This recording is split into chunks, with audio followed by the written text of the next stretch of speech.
సరే 'Travis head' అది ఇది అంటున్నారు కదా! మీకిప్పుడు ఒక వీడియో చూపిస్తా. ఇది చూడండి. ఇది చూసినా కూడా మీరు ఎనకాలకొస్తే మీరు పాకిస్తాన్ ఉగ్రవాదుల కింద లెక్క ఇంక. చూడండి. ఒకసారి ఇది చూసి మాట్లాడండి. ఇది రోహిత్ శర్మ ఔట్ అయినాక ఆడు చేసిన పని ఇది. ఆ తర్వాత మొన్న 'సీఎస్‌కే' ఫ్యాన్స్ అప్పుడు చేసింది ఇది నోట్లో విజిల్ పెట్టుకొని walk off celebration after Rishabh Pant wicket తీసిన తర్వాత అది. వీడికి మీరు స్పోర్ట్స్‌మన్‌షిప్ ఉంది, స్పిరిట్ ఆఫ్ ది గేమ్ ఉందనేది. ఇప్పుడు చూడండి మళ్ళీ వీడికి వికెట్ తీసిన సిరాజ్‌నే మోగ్ చేసుకుంటూ ఎళ్తాడు. అదే ఆడి బతుకు. విరాట్ కోహ్లీ చూడండి గ్రౌండ్ నుంచి ఎట్లా స్టీవ్ స్మిత్‌ని ఎలా అప్రిషియేట్ చేయమని చెప్తున్నాడు. మనకి ఇయన్నీ తెలీదు. ఏంటంటే కళ్ళల్లో బత్తాయి రసమో లేకపోతే సాంబారో అది ఇది పోసుకొని మనం ఎంతవరకు చేయడం. లేకపోతే వాళ్ళని ట్రోల్ చేయడం. కనపడుతుంది కదా ఈ వీడియోలో. కావాలంటే మీరెళ్లి యూట్యూబ్‌లో కొట్టుకొని చూసుకోండి. కనపడిద్ది.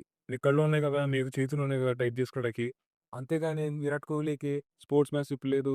లేకపోతే స్పిరిట్ ఆఫ్ గేమ్ లేదు. అంటే మీరంతా కేవలం హేటర్స్ రా. వాడెప్పుడు పడిపోవాలా అని చూస్తా ఉంటారు. 37 ఇయర్స్ రా. ఇంకా ఐపీఎల్‌లో రూల్ చేస్తున్నాడు. 400 ప్లస్ రన్స్ స్కోర్ చేసాడు ఈ ఇయర్ కూడా. మీరు ఫ్యానింగ్ చేసేవాళ్ళకి ఓవర్ ద ఇయర్స్ స్కోర్ ఎంతుందో ఒకసారి చూసుకోండి. 1, 2 ఐపీఎల్ సీజన్‌లో 10 బాల్‌కి 50, 12 బాల్‌కి 50 కొడితే ఫ్యానిజం చేసి మీరు వేరు. వాడు ఓవర్ ద ఇయర్స్ స్కోర్ చేస్తే మేము చేసే ఫ్యానిజం వేరు. ఈసారి విరాట్ కోహ్లీని ట్రోల్ చేసే ముందు ఒకసారి వెనక, ముందు ఆలోచించుకోండి. అర్థమైందా? ఓ ఇండియన్ ప్లేయర్‌కి రెస్పెక్ట్ ఇవ్వడం రానప్పుడు నవరంధ్రాలు మూసుకొని కామ్‌గా కూర్చోవడం బెస్ట్. లేదా ఎళ్లి పాకిస్తాన్‌కి మీరు ఫ్యాన్సీ చేసుకోండి. ఎందుకంటే మీరు ఇండియన్ ప్లేయర్స్‌ని తిడుతున్నారంటే దానికంతో మీరు మరి పాకిస్తాన్ ప్లేయర్సే. పాకిస్తాన్ ప్లేయర్సే కదా ఇండియన్ ప్లేయర్స్‌ని తిట్టేది. మరి మీరు ఇండియాలో ఉండి మరి ఇండియన్ ప్లేయర్స్‌ని తిడుతున్నారంటే ఇది ఎంతవరకు కరెక్టే? ఎళ్లి చెప్పే కదా! బత్తాయి రసమో లేకపోతే ఇంకేదైనా తాగి పడుకోండి.